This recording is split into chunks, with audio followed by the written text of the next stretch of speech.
Bonjour tout le monde, bienvenue à Explique-moi ça, le podcast où est-ce qu'on apprend des choses. Et donc aujourd'hui, je suis accompagné avec David Saint-Onge, qui est expert en Bitcoin pour nous expliquer aujourd'hui c'est quoi la crypto. Salut Fred. Donc, David, je ne sais pas si tu peux nous faire une petite introduction de qui t'es. D'où tu viens, comment tu as trouvé un intérêt pour le Bitcoin et les cryptos en général. Parfait.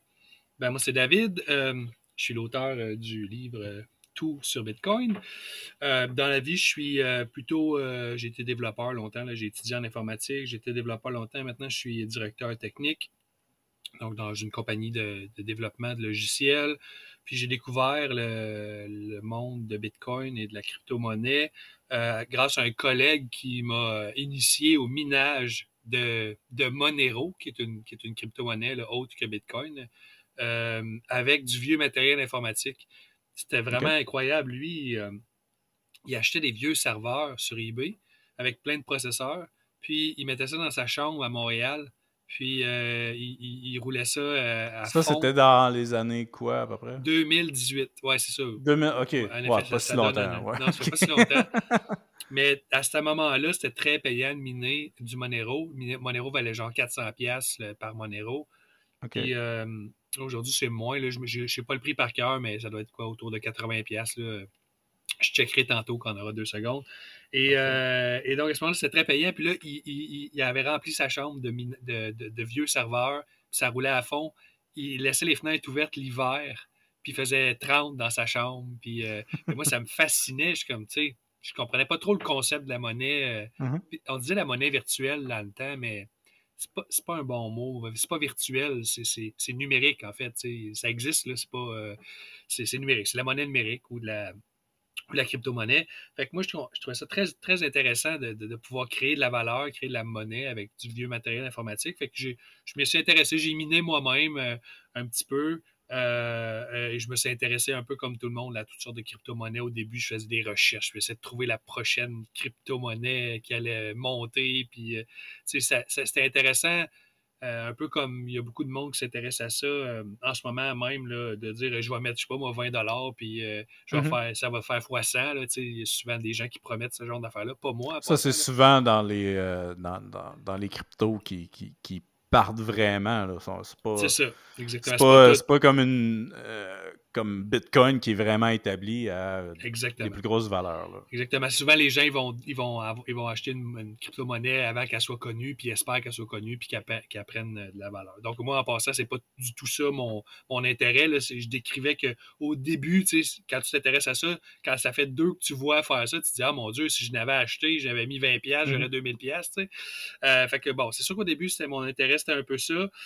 Puis j'ai poursuivi mes recherches. Je pensais qu'on allait toutes les bases de données allaient être transformées en blockchain, puis qu'on allait tokeniser le monde, dans le sens que au lieu d'avoir de la monnaie, tout ça, on allait tout avoir des tokens pour tous les trucs. C'est un peu, ça s'appelle la tokenisation. Dans le fond, on pourrait avoir une économie basée sur des jetons. Mhm. Donc, j'avais lu un livre là-dessus, ça m'excitait au bout, je trouvais ça super hot. Puis après ça, j'ai lu des livres plutôt axés sur le Bitcoin et pas que je suis retombé sur Terre, mais mon intérêt, c'est plus recentré. C'est vraiment plus sur Bitcoin, sur la monnaie, l'histoire de la monnaie, tout ça. J'ai lu peut-être, je sais pas moi, 20, 30 livres sur Bitcoin, puis OK. une autre vingtaine, une autre trentaine de livres sur l'économie, sur l'histoire de la monnaie, tout ça. Et c'est une des raisons pourquoi j'ai écrit mon livre, c'est que après avoir lu 10 livres dans tout ça, ben, mettons en 2019, là, je me disais, Mhm. ma mère, elle va pas lire tout ça là, pour comprendre Bitcoin. Fait que je dis, je vais écrire un livre qui va un peu résumer mes premières lectures. C'est ce que j'ai fait. Quand je l'ai écrit, j'étais encore un peu un noob. Là, je l'ai écrit en 2020. Je commençais, je comprenais pas mal tous les concepts, j'avais une bonne vision de tous les sujets, mais la vision d'un débutant, c'est important parce que ça m'a Oui, permis oui, d'écrire un absolument. livre pour parler aux débutants. Puis c'est pas juste un livre pour les débutants. En passant, là, j'ai plein de mes amis avancés qui l'ont lu, puis ont appris des trucs, puis ont trouvé ça super intéressant. C'est une bonne façon aussi de montrer comment vulgariser certains concepts pour l'expliquer à d'autres. Fait que c'est utile à tout le monde. Mais tout ça pour dire que maintenant, aujourd'hui, je suis peut-être même pas capable de le réécrire, mon livre. Parce que Ah, OK. je suis un petit peu trop loin. Tu sais, je sais plus si je Tu as évolué dans le temps, là, ben, c'est ça? c'est que dans ce moment-là, j'étais encore un nouveau, tu sais, puis que j'avais une facilité. Je venais de comprendre les concepts, fait que j'étais capable de voir, je reconnaissais comment je voyais le concept avant de le comprendre. Puis là, ça m'aidait à expliquer le concept à quelqu'un qui ne comprend pas le concept. Là, Mhm. maintenant, c'est un petit peu plus compliqué de faire ça parce que là, ça fait longtemps que je suis rendu ailleurs. Puis là, expliquer Ouais. un concept à quelqu'un qui ne comprend pas le concept de bon, je suis encore capable, Fred, mais c'est juste pour te dire que peut-être que si j'écrivais le livre aujourd'hui, il serait différent. Fait que je suis content de l'avoir écrit dans ce temps-là parce qu'il est bien adapté au Tu niveau avais une que autre je. vision. C'est ça. Tu avais totalement une autre vision, là, dans le fond, Ben, c'est ça? je pense que je pense que la vision est comparable. C'est plus je te dirais que c'est plus l'approche, les sujets choisis, l'approche, la façon d'aborder les sujets, qui est le contenu puis le fond est pareil. C'est l'approche qui est différente. Tout ça pour te dire que je pense que je suis très heureux de l'avoir écrit dans l'état d'esprit que j'étais à ce moment-là, puisque j'étais un noob qui parlait aux noobs, mais qui avait lu plein de livres. Noob, je ne sais Est-ce pas si tout le que. monde est familier que le terme, ça veut dire nouveau, ça veut dire débutant, en fait. Ouais. Est-ce que. Est-ce que quand tu as écrit le livre, tu avais plus une vision rêveur du Bitcoin que là, présentement, que là, tu en connais plus sur le Euh, Bitcoin? Très bonne question. Non, justement, non, ça va, ça, parce que mon livre est très terre à terre. OK. Tu sais, c'est une approche assez. Parce En que fait, ça c'est. fait rêver. Le Oui, Bitcoin fait rêver beaucoup de monde. oui. Donc, il y a plein de gens qui, Ben, comme tu disais tantôt, je vais mettre 20$, puis dans 60 jours, il va en valoir 2000. c'est Mais ça. c'est pas la réalité. Mais c'est ça, il n'y a pas de ça vraiment. Il y a pas, alors, j'aborde pas vraiment ça dans mon livre. En fait, je pense que le seul temps où je l'abordais, je pense que ça a été coupé du livre d'ailleurs par l'éditeur. Euh, OK. mais c'est que je disais que, en fait, je me souviens plus si c'est là, mais c'est pas grave, je vais vous expliquer le concept. C'est je disais, il y a plein de gens qui regrettent de ne pas avoir acheté du Bitcoin à 10$, mettons, Ouais. puis qui se disent aujourd'hui, il vaut, mettons, 10 000 ou 50 000, ben, je serais riche. Mais dans les faits, personne ne le garde. Là. Quand tu l'as acheté à 10$, là, puis il vaut 1000, là, guess what? Tu le vends. Tout le C'est monde vend. l'excitation de l'avoir attendu jusqu'à 1000, puis que là, Oui, tu le vends. j'ai dit, Fait que j'ai fait 100%. 990$, puis euh, je le vends, tu sais. tu le vends. Tout le monde fait ça. Ouais. Fait que personne, Ouais. ceux qui les ont gardés, ils les ont oubliés ou il y a certaines personnes. Donc c'est juste Il y a pour un dire gars que qui a acheté une pizza avec. ouais, Le gars qui a acheté deux, la pizza avec deux pizzas. Ouais. deux C'est pour pizzas pour. Je pense que c'est 11 000 300. Non? 11 000 bitcoins. Ok. T'imagines, Ok. j'ai plus qu'à se faire longtemps, j'ai pas calculé, là, mais j'avais Puis il calculé en était place. autour de 99 cents, je pense, le Bitcoin quand il a fait ça. Là. Moins que ça, parce que c'était Ouais. l'équivalent de. En fait, c'est une des premières fois que Bitcoin a eu une valeur monétaire. Ça a mis un prix de Ah, OK. base. C'est pour ça que c'est très OK. important. Avant ça, c'était juste échangé Cet entre. événement-là? Ouais, cet événement-là, c'est la première OK. fois que Bitcoin a eu. Ça s'appelle. Aujourd'hui, c'est célébré par les Bitcoiners. Ça s'appelle le Bitcoin Pizza Day. Puis, dans le Ouais. fond, ça relate le moment où Bitcoin a eu pour la première fois une valeur monétaire. Fait qu'on a pu calculer le premier prix de Bitcoin avec cet échange-là. Oh, OK. Genre 11 000 Bitcoin pour deux pizzas qui valaient peut-être, je sais pas moi, 40$ ou 30$, deux pizzas. Fait que là, je l'ai pas en tête, là, mais 11 000 C'est divisé quand par même 30 fascinant qu'une pièces. pizza. Une pizza a déterminé Ouais, une valeur d'une monnaie d'échange, c'était de quand la même. Papa John, puis le dude, Ouais. c'est pas Papa John qui l'a accepté. Le dude, il y a un gars dans un forum qui a dit ah ouais, envoie-moi 11 000 bitcoins, je vais Oh, aller te ouais, c'est chercher ça, une ça se pizza pour te passait dans les l'envoyer. forums. Ouais, c'est ça. Fait que c'est quelqu'un d'autre qui a acheté la pizza puis qui l'a amené littéralement. Fait que, puis là, il y a beaucoup de gens qui se disent mais là, pauvre lui, imagine comment ça vaut des millions de dollars. Mais non, mais ils les auraient dépensés ou ils les auraient perdus. Tu sais, les gens ne gardent pas des bitcoins pendant. Ben maintenant, peut-être, il y a plein de gens aujourd'hui qui vont acheter des bitcoins là puis ils vont les garder 10 ans, ça c'est sûr. Mais dans le temps, ben non, ça valait rien. C'était pas. Les gens faisaient pas attention. Puis, Comme le c'est ça. Dogecoin, un peu, que les Oui, gens c'est ça. achètent, puis que Ben, ça c'est un bon ça exemple traîne. c'est un bon exemple, le Dogecoin, pardon, de la différence entre Bitcoin et les autres crypto-monnaies. Disons, tu sais, le Dogecoin, ça sert à rien d'autre que d'essayer de l'acheter à 0.0005 cents, puis d'essayer de le vendre à 0.005 cents, faire 10 fois ou 100 fois, tu sais, Mhm. c'est le seul but. Fait que Il est là, volatile, c'est ça? ben, en fait, c'est que ça sert, ben, bon, Ils sont tous volatiles, là, Je dans sais le pas fond. s'il y a des fans de Dogecoin qui vont pas m'aimer parce que je dis ça, mais il y a pas on pourra peut-être décrire ça plus tard, mais c'est que dans les copies de Bitcoin, en fait, les monnaies qui sont des crypto-monnaies qui ne servent pas à autre chose, disons, comme Ethereum, ça sert à faire des contrats intelligents. Je sais pas si on pourra peut-être en parler plus tard. Ouais, C'est leur ça, utilité, ouais, on pourra en parler plus tard, là, de il leur y a une utilité utilité. à ça. Plus tard, il va y Ouais. avoir, mettons, plein d'utility tokens qu'on appelle, genre, c'est un peu comme l'argent Canadian Tower.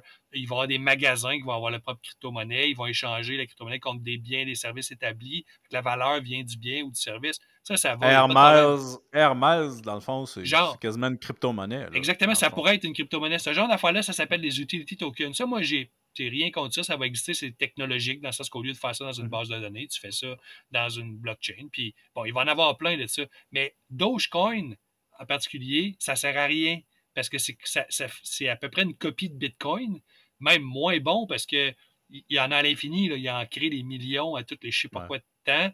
Il n'y a pas de limite. C'est juste. Puis en passant, ça a été créé comme une joke. Là. Dogecoin, Ouais, c'est c'est une ça. blague. Ouais. Puis là, aujourd'hui, il y a plein de gens qui ont mis plein d'argent là-dedans en espérant que Elon Musk fasse un tweet puis qu'ils prennent la valeur. Tu sais, ça, moi, ça m'intéresse pas beaucoup, tu sais, parce que je vois pas de valeur ajoutée, à part profiter de la naïveté de quelqu'un d'autre qui va l'acheter plus tard. Puis là, quand il va crasher, ben, ce gars-là va retrouver avec des jetons qui valent rien, puis toi, tu vas avoir fait du cash. Moi, personnellement, ça m'attire pas tellement beaucoup comme manière de fonctionner. Ceux qui le font, je les juge pas, là, pas de problème, là, mais moi, ça m'intéresse pas, ce genre de. Il y a beaucoup de sujets plus intéressants dans. Fait que tantôt, on pourra décrire les différences. Là, Parfait. je pense que c'est un sujet qui est bien intéressant. Est-ce que tu peux m'expliquer en 1 minute ce qui est un Bitcoin? Oui. Bon, qu'est-ce qu'un Bitcoin? À quoi ça sert Bitcoin? D'où ça vient Bitcoin? Ouais. Bon, donc Bitcoin, ça a été inventé par une personne qui s'appelle, ou un groupe de personnes qui s'appelle Satoshi Nakamoto en 2009. C'était inventé en 2008, ça a été publié en 2009. Et ça sert tout simplement à transférer de la valeur numérique à distance. Sans avoir besoin d'un intermédiaire, d'une banque, d'une tierce partie. C'est la façon la plus simple, la meilleure façon de le décrire. Donc, toi, quand toi et moi, on s'échange des billets là, de monnaie, on n'a pas besoin de se faire confiance, de se connaître. Il n'y a pas d'intermédiaire. On s'échange un billet. Ça se fait physiquement. Quand on le fait de manière numérique, je te fais un transfert Interac, on ne peut pas faire de transfert Interac sans la banque. Parce qu'il faut que la banque elle dise qu'elle a pris les chiffres, les 1 et les 0 dans ton compte, puis les transfère vers le tien. Tu as absolument besoin d'une banque. Mais Bitcoin, ça permet de faire une transaction cash. Donc, pas cash dans le sens de billet, mais cash dans le sens de personne à personne, de manière numérique, sans avoir besoin d'une banque, parce qu'on est capable de prévenir la double dépense. Dans le fond, on est capable de dire, oui, les bitcoins sont vraiment partis de David, sont allés à Fred, puis il les a pas copiés. Parce qu'on est d'accord, hein, Fred, copier des trucs numériques, c'est ce qui est le plus facile du monde. Le fichier, tu le dupliques. Les MP3, ça duplique. Donc, Bitcoin, c'est ça que ça l'a amené. C'est qu'on est capable de créer la rareté numérique. On est capable de s'assurer que ton jeton Bitcoin, ben, il y a juste toi qui le possède.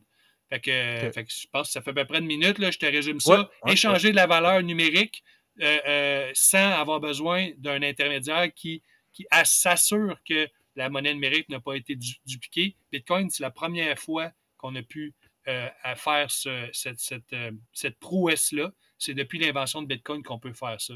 Avant ça, ça n'existait pas. Ça prenait toujours une petite partie. Voilà. Je comprends.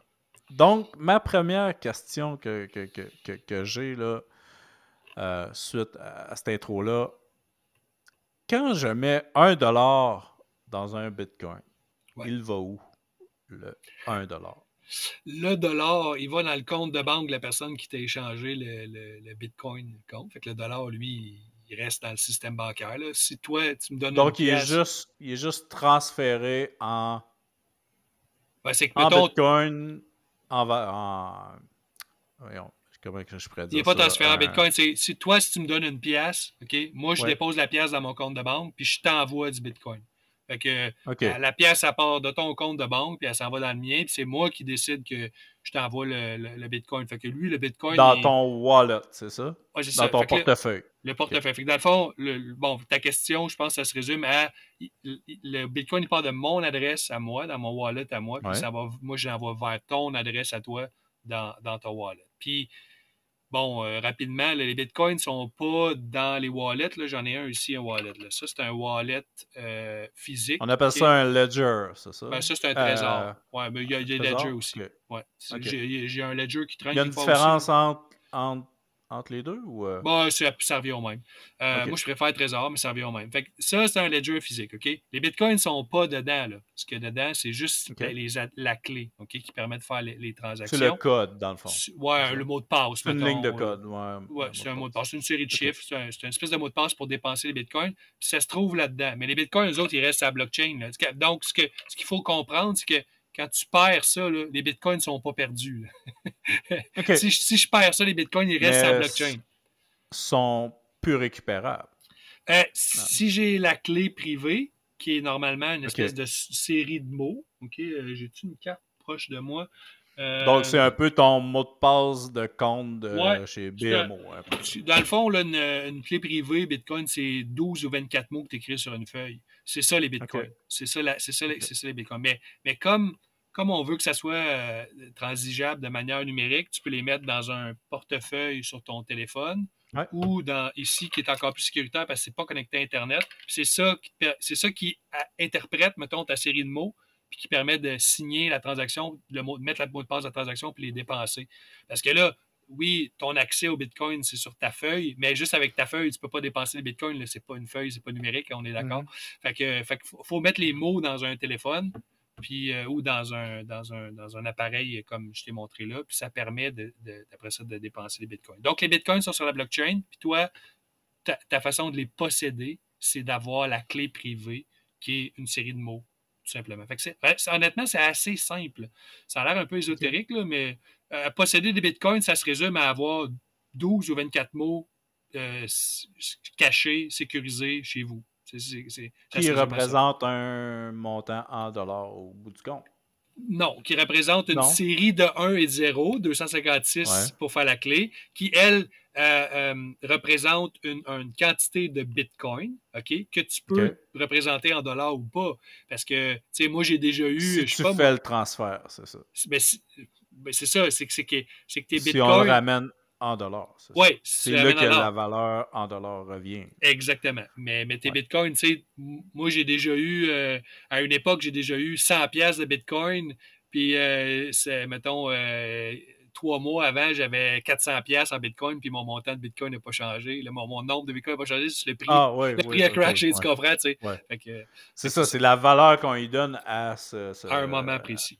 C'est ça, voilà. Parfait. Exactement. OK, parfait. Au niveau du blockchain, l'un ne va pas sans l'autre. Est-ce que tu peux m'expliquer un peu, parce que tout le monde dit que c'est plus sécuritaire le blockchain que le système bancaire qu'on a de plus traditionnel. Là. Moi j'essaie de comprendre un peu, OK, le blockchain, c'est public. Tout le monde peut avoir accès. C'est sûr qu'on ne sait pas qui est propriétaire du Bitcoin quand on regarde les transactions. C'est ça l'idée. Ah, tu veux dire, qui est propriétaire du Bitcoin ou de la transaction, du point A au point B. Quand il y a une transaction entre les deux, on ne connaît pas c'est qui. Non. Sauf qu'il y a quand même un répertoire, de moi, ce que je comprends, il y a quand même un répertoire sur le blockchain que tout est répertorié au niveau des transactions. C'est tout à fait public. OK, parfait. Donc, en fait, pour rebondir sur ça, tu parles de sécurité, je pense aussi que tu parles d'anonymat. Bitcoin, c'est pas anonyme, c'est pseudonyme qu'on appelle. Donc, les données sont publiques, mais il n'y a pas de nom. Sauf que quand tu achètes des bitcoins dans un exchange, tu es obligé de donner ton nom. Fait qu'il y a des compagnies qui analysent ça, puis ils sont capables de dire à qui appartiennent les bitcoins, parce qu'ils amassent beaucoup de données. Ah ouais? OK. Ouais. Ça, c'est assez pernicieux, d'ailleurs. Il y a beaucoup de bitcoiners qui n'aiment pas beaucoup, ces compagnies-là, mais bon, ça existe, c'est des données qui sont publiques, qu'est-ce que tu veux faire? Fait que c'est pas vrai que c'est des compagnies qui essayent de ramener ça un peu comme le système bancaire traditionnel? Non, mais c'est parce que c'est des compagnies qui veulent monétiser le fait qu'ils ont accès à des données, qui sont capables de les relier, puis il y a beaucoup de compagnies qui vont se servir de ça pour être compliance à certaines lois, dans le sens qu'ils vont, mettons là, que je sais pas, tu n'as pas le droit de faire affaire avec certaines personnes, ben peut-être que certaines compagnies vont se fier aux données de ces compagnies-là pour dire ben, ces adresses-là, on veut pas s'en servir parce ils ont été identifiés avec tel groupe ou telle personne. Ça permet de faire de la censure essentiellement. Là, OK. fait que ça, c'est un gros domaine, le chain analysis. C'est une des critiques que beaucoup de personnes font en Bitcoin, que c'est pas assez anonyme, justement. Moi, je suis pas d'accord. Là, ça, on pourrait faire un podcast juste là-dessus, là, mais Mhm. tout simplement te dire que c'est pseudonyme, c'est vrai que tu peux pas voir le nom des personnes, mais c'est toutes des données publiques, puis il y a des gens à côté qui associent des noms aux adresses. OK. Fait que ça, c'est la OK. première chose. La deuxième chose, au niveau de la sécurité, ben, la blockchain, c'est vrai, il y a beaucoup de gens qui disent que c'est inviolable, c'est pour toujours, c'est merveilleux, mais en fait, il y a juste la blockchain de Bitcoin qui est comme ça. Toutes les autres blockchains ne sont pas aussi infalsifiables ou c'est quoi le mot qui est toujours dit là, que ça va. Ben, c'est que ça va jamais. Incorruptible ou. Ça va être périn pour toujours, là, que ça change. Ben, OK. c'est pas vrai. Même la blockchain de Bitcoin, si quelqu'un l'attaquait, si quelqu'un avait assez d'équipement et d'énergie pour l'attaquer, ben, on pourrait changer, on pourrait reculer, on pourrait. C'est pas. OK. La blockchain de Bitcoin était. Comme le système bancaire qu'on a là, le traditionnel peut être modifié Oui, c'est ça. quand même. Le problème du système bancaire, c'est qu'un un admin de base de données, mettons, pourrait techniquement changer les données de la base de données. Dans le système bancaire, il y a plein de checks qui empêchent ça. T'sais. Un admin dans une banque ne peut pas aller se rajouter un zéro dans son compte parce qu'à la fin de l'année, à la fin de la journée, il y a quelqu'un qui check si tout balance, puis là, ça ne balancera pas Mhm. évidemment parce qu'il va dire il vient d'où ce zéro-là. Bon, fait que c'est comme ça que Ouais. c'est sécurisé une banque. C'est des check and balance, je pense qu'on appelle. Dans le Bitcoin, il n'y a personne qui check. Là. Le système est autonome. Fait que là, il faut s'assurer que ça ne fasse pas ça. Fait que dans Bitcoin, moi, je prétends, et j'ai fait le calcul dans mon livre, que c'est impossible qu'on le corrompt, qu'on change les chiffres. C'est absolument Mhm. impossible parce qu'il n'y a personne qui a assez d'énergie et assez de machines pour l'attaquer. Bon, les machines, c'est les machines de minage, ça dépense Ouais. d'énergie, c'est eux qui font les blocs. Bon, ça, je ne sais pas si Mhm. c'est une question là-dessus, on pourra en parler, mais c'est juste pour vous dire que ça prend énormément d'énergie. Même avec toute l'énergie du Québec, on ne pourrait pas. Faudrait fermer une partie du Québec pour prendre l'énergie d'Hydro-Québec pour attaquer Bitcoin. On n'a pas assez d'énergie libre. Faudrait Le fermer des villes. réseau, le Faudrait fermer réseau Montréal. mondial, tu parles? Pour attaquer Bitcoin, il faudrait fermer Montréal, puis toute l'électricité, puis prendre l'électricité de Montréal au complet, la mettre dans des mineurs, dans des millions de OK. mineurs, puis attaquer Bitcoin. Là, on pourrait. Fait que là, si on faisait ça, là, on pourrait miner, miner des blocs et écrire qu'est-ce qu'on veut dedans. On pourrait attaquer OK. Bitcoin. Ça s'appelle une attaque par majorité ou une attaque 51%. Et ça existe. Donc, dire que la blockchain, c'est inviolable, machin, c'est pas tout à fait vrai parce que techniquement, on peut le faire, mais c'est qu'il n'y a personne qui est capable de le faire parce que personne n'a accès à autant d'énergie et personne n'a les machines pour le faire. Donc, ça m'amène au point que Bitcoin, c'est sécuritaire à cause de ça, mais les autres Mhm. blockchains qui sont plus petites, elles ne le sont pas. Il y a plein de blockchains qui utilisent le même algorithme de minage que Bitcoin. Avec des réseaux moins forts, c'est Ben, ça? oui, exactement, mais il y a deux aspects. Il y en a qui ont des OK. réseaux différents qui sont moins forts, juste moins forts. Fait que là, au lieu de prendre l'énergie de Montréal, ça prendrait, je sais pas moi, l'énergie de Quaticook pour l'attaquer, ce qui est beaucoup moins, Mhm.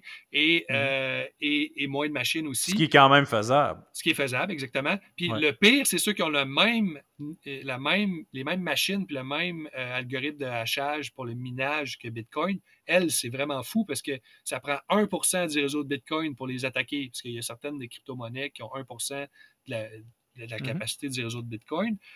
Ils ont utilisé les mêmes Il machines, tout ça. emprunte le réseau Non, de non, c'est Bitcoin? juste parce qu'il y a du monde qui prennent les machines, au lieu de miner du Bitcoin, ils minent l'autre crypto-monnaie. Mais là, s'il y a OK. 1% des mineurs de Bitcoin qui se disaient on va attaquer l'autre chaîne pour la tuer, mettons, ils pourraient. Ça prendrait, ce serait pas compliqué. Ils pourraient écrire ce qu'ils veulent dans les blocs, puis comme censurer, en fait, la chaîne. Ça coûterait quelques milliers de dollars, tout simplement. Donc, c'est juste pour vous dire que c'est pas parce que, bon là, c'était peut-être un peu tout technique, tout ça, mais tout ce que je veux vous dire, c'est que quand on dit que la blockchain, c'est inviolable, on parle surtout de la blockchain de Bitcoin, peut-être un peu de celle d'Ethereum. C'est quand même assez. Le réseau est quand même assez Je puissant. pense que c'est la deuxième plus Ouais. solide là, Mais là, maintenant, si on dans passe toutes les. au POS, c'est complètement différent. Là, on ne peut pas vraiment l'attaquer comme ça, mais il y a un risque de saisie réglementaire par le gouvernement. Ça aussi, on pourra en parler plus tard. C'est assez intéressant. Mais c'est juste pour vous dire que dans le fond, c'est ça. Quand on parle de la blockchain qui était violable, tout ça sous-tend qu'il y a un réseau assez gros pour les protéger. Puis c'est pas vrai du tout pour toutes les crypto-monnaies, pas pantoute. Fait que c'est faux de dire que quand c'est dans une blockchain, c'est full sécuritaire. Non, non, c'est quand c'est dans la blockchain de Bitcoin C'est que pas c'est totalement sécuritaire. anonyme, là. Parce qu'il y a beaucoup de monde qui pense que hey, je vais acheter quelque chose via Bitcoin, Ouais, puis il n'y a personne qui va savoir quoi que ce soit c'est ça. de OK, cet ça, c'est achat-là. sécurité au niveau de l'anonymité. En effet, c'est la même chose. Si vous pensez que vous achetez quelque chose avec Bitcoin, puis c'est full anonyme, que vous allez dire que c'est sécuritaire de faire ça, ben c'est pas vrai. Parce que si vous avez acheté vos Bitcoins dans un exchange, ben, ils ont votre nom. Fait que là, ils vont pouvoir suivre la transaction puis ils vont voir ce que vous avez acheté. T'sais. Fait que c'est pas vrai que Tu veux dire dans un exchange, c'est une genre plateforme d'échange, ShakePay ou ouais, quelque genre. chose comme ça? Ben oui, Ok, ben oui, ShakePay, parfait. ils ont votre nom. T'sais.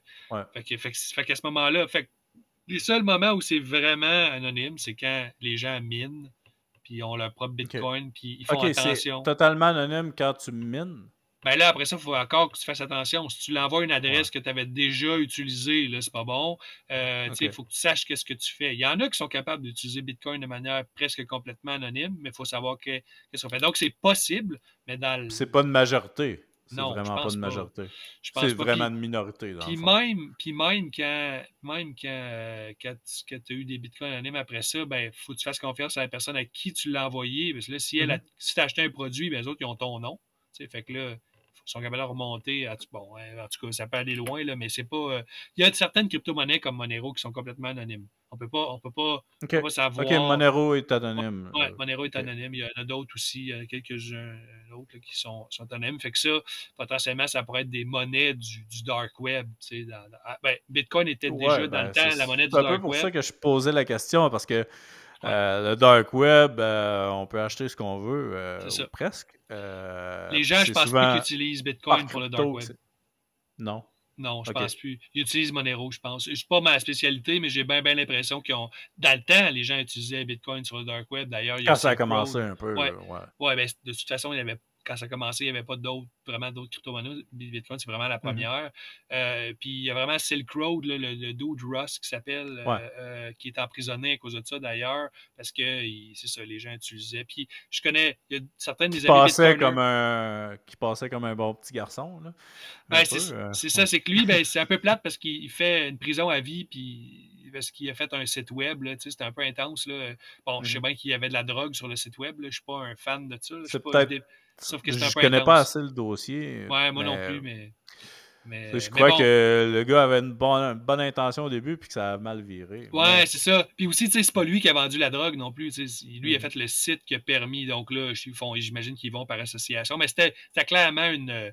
Tu sais, ils se sont servis de lui comme exemple. Parce que les Ouais. autorités veulent pas, évidemment, que ça existe. Puis on comprend pourquoi, là, parce qu'ils veulent pas que Ils ont mis une face sur un problème. Puis. Exactement, exactement. Fait que là, tu sais, je pense que les gens y repensent à deux fois avant de faire des sites du genre. En tout cas, ils se protègent mieux pour pas se faire pogner. Donc, ouais, je suis pas sûr que les gens utilisent. Ben, ce que j'allais dire tantôt, c'est que j'ai quelques amis Bitcoiners qui ont été mis en contact, genre, avec le Bitcoin par des amis ou des professeurs, même d'université, qui Mhm. utilisaient le dark web, puis qui n'avaient pas le choix d'acheter du Bitcoin pour acheter des produits sur le OK? dark web, tu sais. Fait que il y a certaines personnes que je connais qui ont été mis en contact avec Bitcoin, littéralement parce que c'était la monnaie du.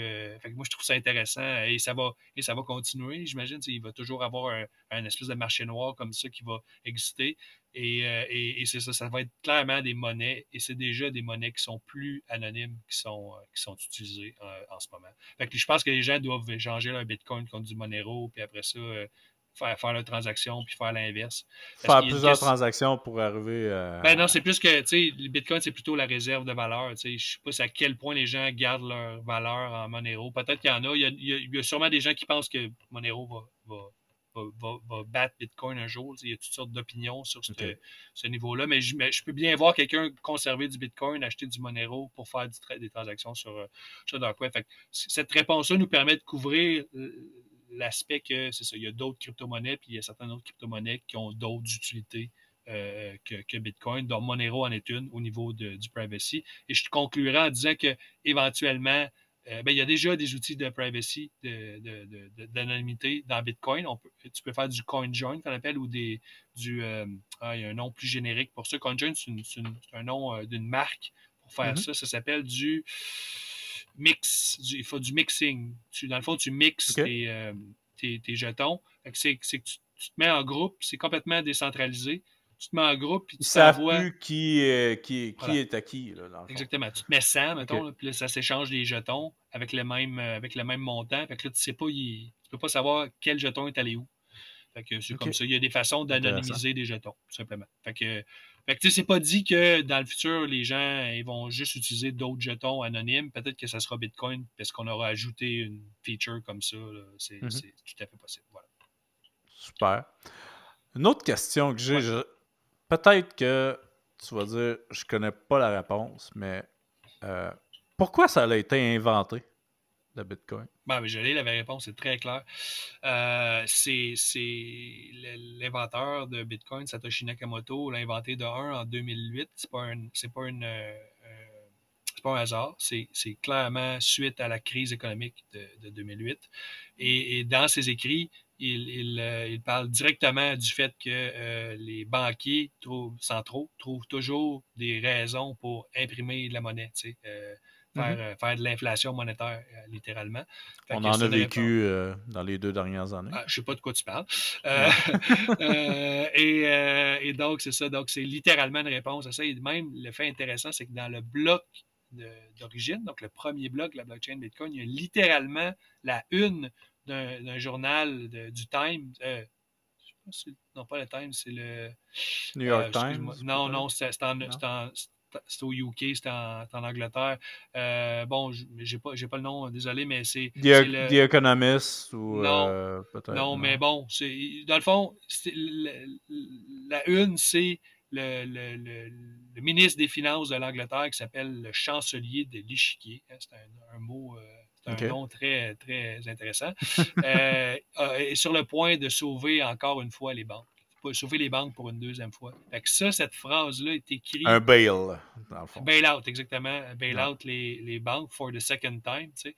Fait que ça, c'est écrit dans le bloc d'origine. Ça a deux fonctions. De un, c'est un manifeste. C'est clairement une déclaration politique, à mon avis. Et de deux, ça nous permet de savoir que le bloc n'a pas été créé avant cette date-là. Ça met une date OK. précise sur la création du bloc. Ben, ça veut dire que avoir été créé seulement après cette une-là. Sinon, à moins qu'il y ait à moins qu'il y ait des contacts dans le journal puis que tu sois capable de prévoir la une 3 jours plus tard, peut-être, Mhm. là, mais bon, en tout cas, ça donne une date.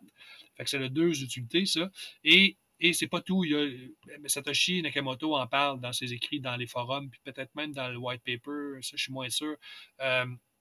White Papers, dans le fond, c'est le document original où il décrit l'invention du Bitcoin, la découverte même. Moi, j'aime dire que c'est une découverte, littéralement, Bitcoin, parce que c'est quelque chose qui n'existait pas avant, tout ce que ça permet de faire. Donc, il parle de ça, là, que les banques se servent là, de leur pouvoir de création monétaire pour diminuer, en fait, d'évaluer la monnaie, de diluer la valeur de votre monnaie. Puis dans Bitcoin, il y a juste 21 millions d'unités. Donc, c'est littéralement un des principes de Bitcoin d'avoir un total de Bitcoin fixe. C'est une Est-ce qu'ils réponse sont à ça. tous minés présentement? Non, il y en a à peu près Non? 18 ou 19 millions, longtemps je n'ai pas checké, là, mais de minés. Et en fait, c'est qu'au début, il y en avait beaucoup les premières années parce que ça valait rien. Fait que quand tu minais Mhm. un bloc, il fallait bien que ça rapporte quelque chose. C'était 50 au début, puis là, on est rendu à 6,25. Ça diminue à tous les 4 ans, ça diminue de moitié. Fait que il y a eu beaucoup, beaucoup de bitcoins qui ont été mis au début, puis là, après ça, ça tend à. Le dernier bitcoin va être miné la dernière fraction de bitcoin, en fait, va être minée en Ah, on sait 2140. quand? Oui, ben oui, c'est tout prévu d'avance parce que OK. oui, toute la politique monétaire, c'est ça. La politique monétaire de Bitcoin est connue jusqu'en 2000, 2140 où il n'y aura plus de Bitcoin émis. 2140? Oui, OK. 2140. Ça, c'est une opposition. On ne sera pas là, Non, malheureusement. exactement. Ouais. Et ça, c'est une réponse directe à ta question. C'est que la politique monétaire des banques centrales est pas connue, elle, d'avance. Hein. C'est selon les activités économiques. On le voit, là, la banque. Ce matin, la Banque du Canada a augmenté son. Fait que ça, c'est une grande différence. Donc, si ta question, c'était pourquoi ça a été inventé, ben, on a toutes les. On a toutes les informations pour croire que l'inventeur ou les inventeurs de Bitcoin l'ont fait en réponse à la crise économique de 2008. J'en parle pour plugger mon livre, mais les premiers chapitres de mon livre parlent de ça justement parce que je trouve ça super important d'expliquer la genèse de Bitcoin. Ça me permet de comprendre à quoi ça sert. Voilà. Est-ce que tu crois que cette personne-là a existé vraiment? Ben oui, c'est sûr qu'elle a existé parce qu'elle Elle a inventé. existé, oui, mais je veux dire, son nom, parce que je crois que ça a comme disparu après. Ah oui, il faut. Ben, après c'est certains... important. J'ai un très bon exemple à dire pourquoi c'est important que l'inventeur de Bitcoin a disparu. Récemment, les autorités ont arrêté un développeur d'une solution que je vous parlais tout à l'heure de mixage de jetons. Là. Il y a un développeur qui a été arrêté parce qu'il semblerait que parce que là, ça permettait d'utiliser des adresses qui étaient supposées de ne pas être utilisées parce que ça ne respecte pas la norme OFAC ou whatever aux États-Unis. Donc là, lui, il n'a pas fait des transactions, il a juste développé un système open source, il a fait du code, il s'est fait arrêter. Okay? Là, on est rendu là. Lui, Satoshi Nakamoto, il a pensé à ça quand il a disparu en 2010. Il dit ouais, faire un système monétaire parallèle. En passant, tous les systèmes monétaires parallèles comme ça, digital, qui avaient été inventés avant, tout le monde s'est fait arrêter. Dès que ça pognait un petit peu, ils ont arrêté tout le monde. Il y en a eu plusieurs avant.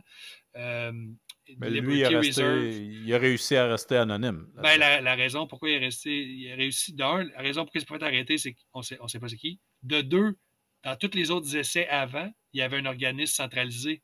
Comme je t'expliquais tantôt, c'était impossible avant Bitcoin de faire des transactions numériques sans avoir un organisme centralisé. Donc, dans tous les essais avant, il y avait un organisme centralisé. Fait qu'un moment donné, le FBI débarquait avec leur grosse botte dans le building où ça se passait, puis disait OK, on ramasse tout le monde pour. Puis il arrêtait. Il y avait toujours un lien avec une banque, c'est ça, tu dis? Pas nécessairement une banque, parce que c'était parallèle. C'était vraiment. Je pense que ça s'appelait Liberty Reserve, ou j'ai plus le nom exact, là, mais en fait, ce qu'ils faisaient à eux, carrément, c'était intéressant quand même, c'est qu'ils ramenaient un gold standard, je crois que c'est eux qui faisaient ça. Dans le fond, tu déposais de l'or, puis ils te donnaient de l'argent numérique. Fait que l'argent numérique, t'es toujours backé par l'or. Mais ça, guess what? T'as pas le droit de faire ça. C'est interdit. Parce que la monnaie, comme ça, c'est un monopole d'État. Fait que le FBI arrivait, puis ben, je dis ça, puis je sais pas s'il y a des lois qui interdisent ça directement, mais en tout cas, à chaque fois que les gens ont essayé, ça s'est pas bien fini. Je sais pas sur quoi ils se basent pour les arrêter. J'ai pas lu les dossiers au complet, mais c'est tout ça pour dire que ça a toujours été. Donc, Satoshi Nakamoto savait ça, et c'est pour ça qu'il a fait un système qui n'était pas centralisé. Et c'est pour ça qu'une fois qu'il a pensé que son système était en bonne main, parce qu'il y a des gens qui l'ont aidé, tout ça, à le finir en particulier, il y a des développeurs qui sont arrivés. Quand il a senti que son bébé, entre guillemets, était en bonne main, il a disparu. On n'a plus jamais entendu parler. C'est une excellente chose. Il y a plein de gens qui disent il faudrait savoir c'est qui. On ne sait même pas c'est qui a inventé ça. C'est pas important. C'est du code open source. On n'a pas besoin de connaître le dude qui l'a inventé. Ça semble même s'il était là, c'est pas lui qui déciderait. C'est un système décentralisé. Il n'y a personne qui décide. C'est un consensus émergent qui gère ça. Ça aussi, on pourrait faire un podcast juste là-dessus. Mais tout ça pour te dire que c'est une bonne chose. C'est un des défauts des autres crypto-monnaies qu'il y ait quelqu'un qui gère ou qu'il y ait une personnalité. Parce que comme l'Ethereum, on sait c'est qui, là, Vitalik. Exactement. Puis il y a la fondation. Ça, c'est une faille parce que le gouvernement peut s'attaquer à ça. Et dernier point par rapport à ça, tu as juste à voir Libra. Quand ils ont Facebook, quand ils ont voulu lancer leur monnaie qui s'appelait Libra, qu'est-ce qui s'est passé tout de suite après? Il s'est fait amener au Congrès à dire hey guys, pas sûr que tu as le droit de faire ça. Peut-être qu'il va le faire pareil éventuellement, ils vont trouver une façon légale de le faire, mais quand ils ont voulu lancer ça, ils ont dit non, tu peux pas faire ça. Fait que tu vois, si tu pars une monnaie parallèle comme ça, tu n'as pas le choix que ce soit décentralisé, puis tu n'as pas le choix de disparaître si tu veux que ça réussisse complètement. Je comprends. Parce que toutes les autres crypto-monnaies qui ont du monde qui s'en occupe, c'est une faille parce qu'on pourrait soit le gouvernement les arrêter ou soit quelqu'un qui leur fait du blackmail, comme on appelle ça, du chantage. Ou, bon, c'est une faille. Fait que Satoshi Nakamoto n'est pas là et tout le monde est très, très, très content. On ne veut pas savoir c'est qui. Puis il y a plein de monde qui disent qu'ils sont Satoshi Nakamoto. Ça, c'est un peu hilarant aussi. Fait que, puis en passant, ça, si ça arrivait, il y a une façon très, très simple de le prouver. Il faudrait juste qu'il signe avec une de ses clés. Tu sais, ce que je te parlais tantôt, là, lui, il a 1 million de Parce qu'il y bitcoins. en aurait du bitcoin, Ben, il y en a cette personne-là. Il y en a à peu près 1 million. C'est lui qui a miné tous 1 les premiers million bitcoins. qui serait à lui. Pas Okay. 1 million de dollars, 1 million de bitcoins qui Ouais, serait à 1 million lui, de bitcoin. qu'on évalue. Puis, tu sais, il aurait juste à prendre son appareil comme ça, signer une transaction, puis dire, ben oui, c'est moi. Puis on pourrait savoir, ben là, on pourrait pas savoir tout doute que c'est lui. Peut-être qu'il aurait eu accès à la clé. C'est pas, mais tout ça pour te dire qu'à ce moment, il n'y a personne qui a réussi à faire ça. Fait qu'il n'y a personne qui a la clé de Satoshi. Fait qu'on peut pas prouver que personne est Satoshi. Okay. C'est impossible, tout simplement. Voilà. OK. Tant que lui, il ne décidera pas. À mon avis, il le fera jamais. J'utilise. Ça serait quoi son gain? T'sais, genre, il va se faire arrêter, puis il risquerait de se faire arrêter. Il va sûrement finir dans l'océan quelque part. Là. Ouais, c'est ça. Je sais pas, mais en tout cas, moi, si j'étais lui, je me montrerais pas en face. C'est clair. Pour continuer là-dessus, toi, la perception des gouvernements, la perception que les gouvernements ont du Bitcoin, parce que on voit une ouverture, là, surtout au Canada, du Parti conservateur qui eux, veulent utiliser un peu plus le Bitcoin que les autres partis. Toi, c'est quoi la... On va en rester au Canada, là. Qu'est-ce que tu penses que les gouvernements ont comme perception du Bitcoin? Bon, les gouvernements là, ont toujours le même mot dans la bouche. C'est regulation en anglais là, ou réglementation. Là. Bon, il y a toujours une question de réglementation. Puis bon, c'est un peu normal, c'est leur job. Là. Mais c'est que la cible est toujours pas à bonne place. Dans le sens que, bon, je pense que la plupart des gens sont conscients de ce qui s'est passé avec la fameuse plateforme d'échange FTX, là, qui est une dans les nouvelles de tous les jours. C'est ça. C'est une des raisons pourquoi Bitcoin vaut aussi peu en ce moment, parce que ça a un effet sur tout le... Ça l'entache la réputation. Ouais, exactement.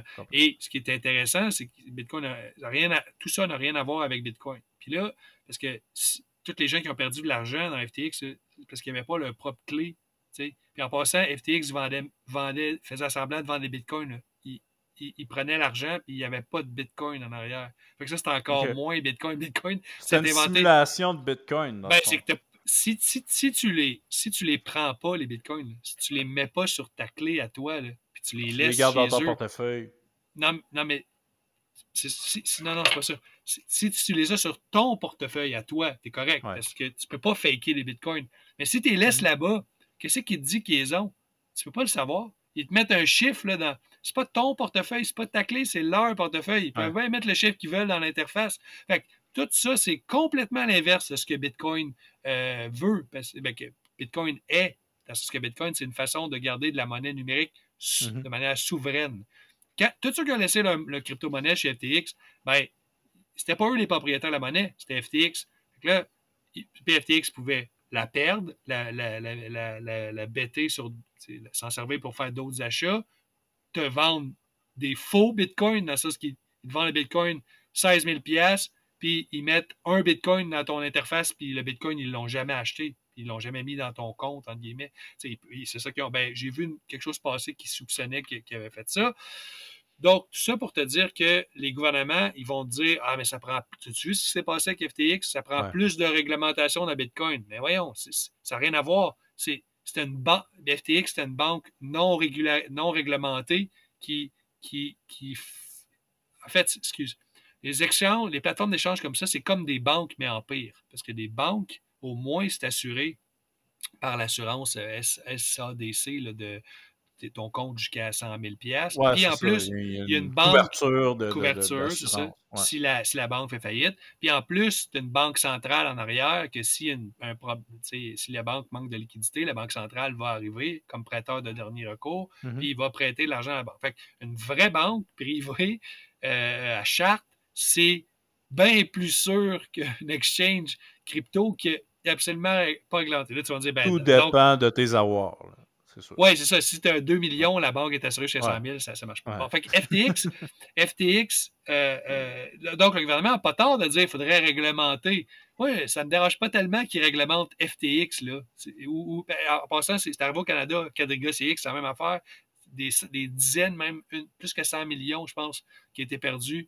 Le dude, il est juste mort en Inde, puis il n'avait plus le mot de passe. Puis ça, c'est l'histoire officielle. La Ah vraie oui, histoire, c'est je ne la vrai. connais Oui. pas. Oui, bon, ben ça, c'est arrivé déjà. Ouais, s'ils veulent réglementer ça, bon, tu sais, c'est la vie, là, c'est des entreprises, il y a peut-être des réglementations à avoir, mais réglementer Bitcoin, il n'y a rien à réglementer. C'est complètement indépendant des gouvernements. Mhm. Tu sais, qu'est-ce que tu veux réglementer? Fait que là, en passant, c'est déjà réglementé au Canada. Là, il y a des normes pour les montants que tu peux échanger par jour. Je pense que les exchanges ont certaines règles à respecter, évidemment. Il y en a déjà de la réglementation, mais donc, je reviens à ta question. Qu'est-ce que les gouvernements apportent? Ben, quand il va y avoir un problème, ils vont toujours dire que ça prend plus de réglementation. Puis là, on entend souvent donner l'exemple de FTX. Dans les faits, ça n'a pas vraiment de rapport parce que c'est juste un espèce de nouveau secteur qui s'est développé tout croche puis que ça donne des affaires tout croche. S'ils veulent réglementer plus les exchanges, moi, j'ai pas vraiment d'opinion là-dessus. C'est pas ma spécialité. Mais ce que je dirais, c'est que réglementer Bitcoin, je ne vois pas vraiment qu'est-ce qu'ils pourraient réglementer. C'est quoi, ils vont dire, ah ben, vous n'avez pas le droit d'avoir vos propres wallets pour X raison. En passant en Europe, c'est ça qu'ils disent. Ils ne veulent pas qu'on ait nos propres OK. wallets parce que là, ça permet de faire, je ne sais pas moi, de l'évasion fiscale ou whatever. Fait que là, ils veulent qu'on les garde. Les autres, ils veulent en Europe que tout le monde garde sa crypto-monnaie dans des exchanges. Mais qu'est-ce qui se passe quand tout le monde garde sa crypto-monnaie dans les exchanges? Les exchanges, ils plantent, puis tout le monde perd sa crypto-monnaie. Fait que, tu sais, ça fait pas tout ça est très étrange. Donc, je pense que les gouvernements ne comprennent pas vraiment à C'est l'œil. plus fort que eux, dans le fond, Ouais, un peu. enfin, d'un, c'est parce que c'est compliqué. Mais de deux, c'est qu'ils vont arriver avec leur propre crypto-monnaie. Fait que c'est ça Ouais. l'affaire. Ils vont arriver avec les CBDC. Fait que là, la seule chose qui va nous protéger ou nous permettre de choisir dans tout ça, c'est Bitcoin. Parce que dans l'avenir, potentiellement, qu'on va avoir la monnaie légale d'État, au lieu d'avoir des billets et des comptes de banque à la banque, on va avoir des comptes, mais en crypto, monnaie, de banque Mhm. centrale, de pays. Puis, ben, ça va être un peu basé sur la même technologie, mais ça va être complètement différent. Des crypto-monnaies d'État, là, ça n'a rien à voir avec Bitcoin. Il n'y aura pas de limite, il n'y aura pas de hard limit. Le gouvernement va en imprimer ou comme il va décider d'en imprimer. En tout cas, bon. Puis ils vont pouvoir suivre à la trace chacune des transactions qu'on fait. Donc, c'est complètement l'inverse de l'avantage des crypto-monnaies. Fait que ça va être bien, bien intéressant à suivre. Fait que c'est ça que je te dirais au niveau de l'opinion ou de la vision des pays. C'est de un, tout le monde pense que ça prend plus de réglementation, puis de deux, ils vont s'en venir avec leur propre copie de ces systèmes-là, mais ça n'aura rien à voir avec l'esprit de la crypto-monnaie. Voilà. Parfait.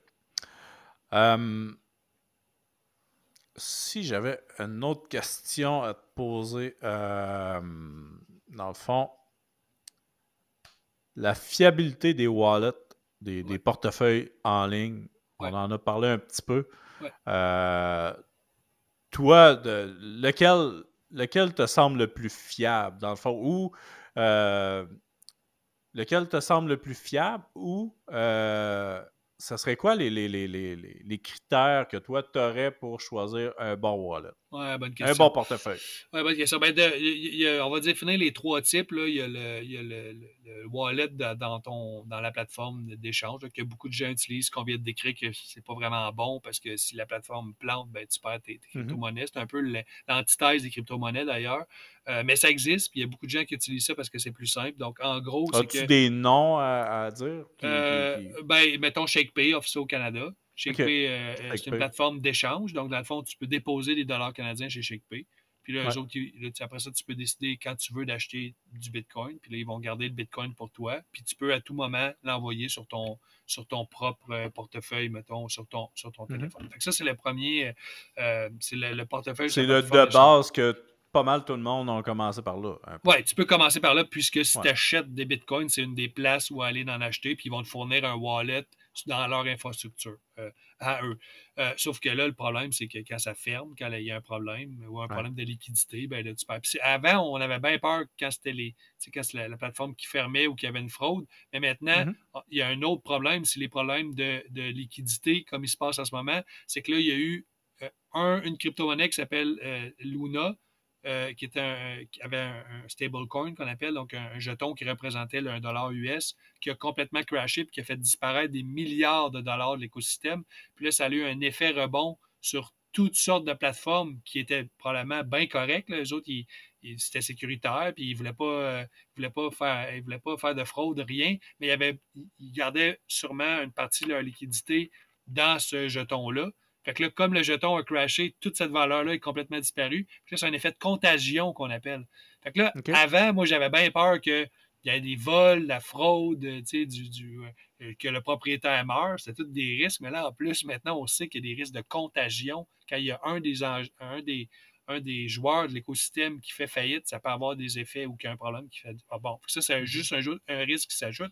Donc, maintenant, tout le monde comprend qu'il ne faut pas garder ces jetons. On peut acheter des jetons dans un exchange, il n'y a pas de problème. C'est que juste après ça, il faut les envoyer dans son wallet. En passant, il y a Bull Bitcoin au Québec, au Canada, ils sont basés à Montréal.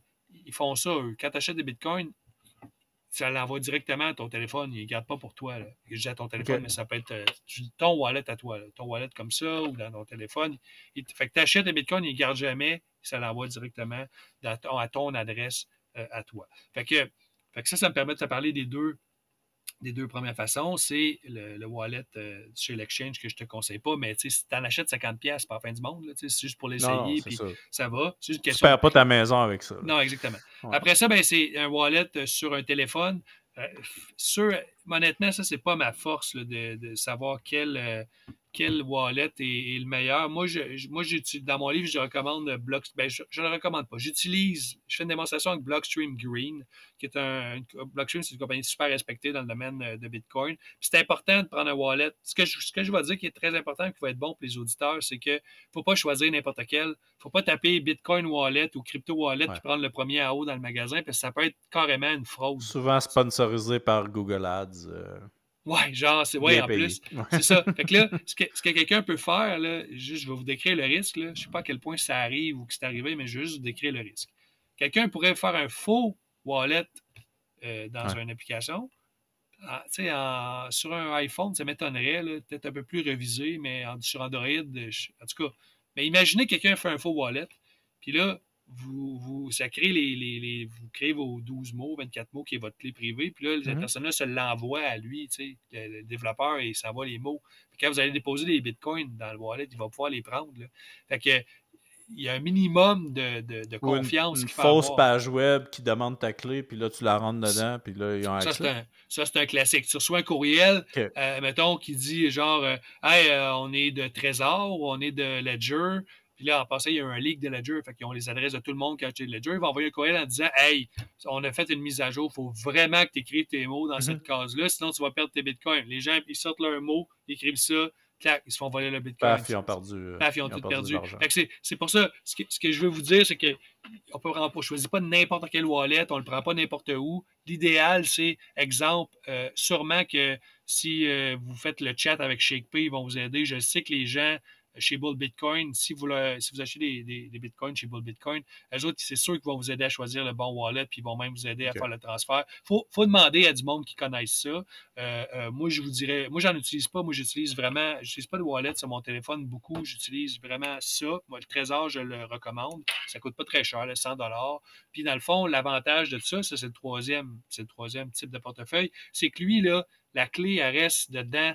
Fait qu'il n'y a pas de communication. Fait que même Trésor, il n'est pas connecté Wi-Fi. Là, non, il n'est pas connecté à Internet, il est juste connecté avec un fil USB pour avoir du courant, puis, fait que, ou pour se connecter au wallet qui est dans l'ordi. Mais en tout cas, c'est plus sécuritaire de faire ça comme ça, puisque la clé ne quitte jamais l'appareil, tandis que quand c'est sur un téléphone, le téléphone pourrait avoir un virus dedans, il est à câble, que vous tapez, il est à câble, donc c'est un petit peu moins sécuritaire. Fait que la vraie façon... Donc, si vous sécurisez, je ne sais pas moi, 10 000$ en Bitcoin, ça vaut peut-être la Ça peine vaut de la faire peine, ça. ouais. Tu sais, peut-être 1000$ sur votre téléphone, vous n'allez pas m'arrêter de manger parce que je perdais 1000$. Ben, remarque, ça dépend Non. des gens, mais tu sais, bon, Ouais. il y a certains niveaux comme ça, mais moi, clairement, je garderais absolument pas 10 000$ de Bitcoin dans un téléphone. Absolument pas.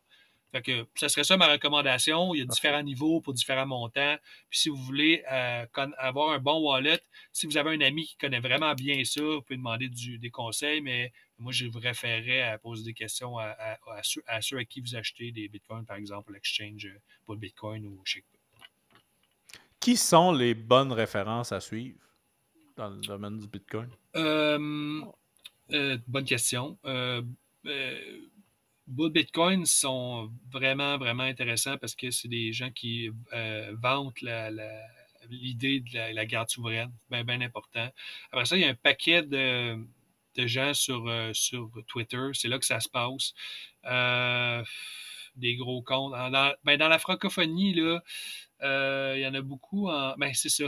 C'est que. Non, mais on va dire mondial. Non, mais ce que tu vas rigoler, c'est parce que les références là, sur Twitter, les Bitcoiners, c'est souvent ce qu'on appelle les Bitcoiners maximalistes. OK?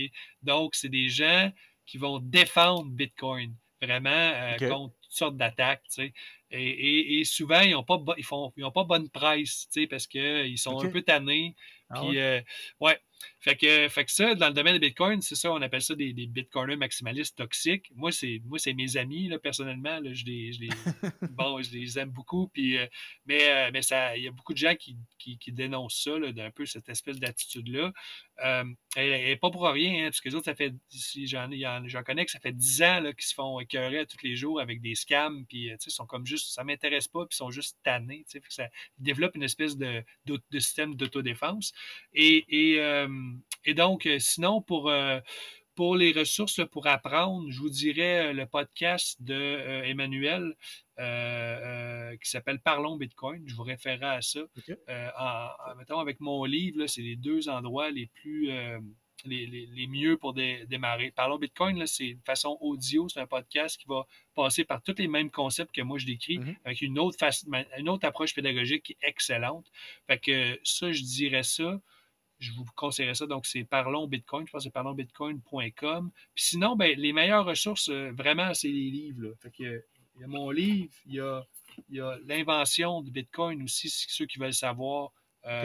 comment Bitcoin fonctionne au Les niveau origines, technique. c'est ça? Un peu? Non, c'est Non?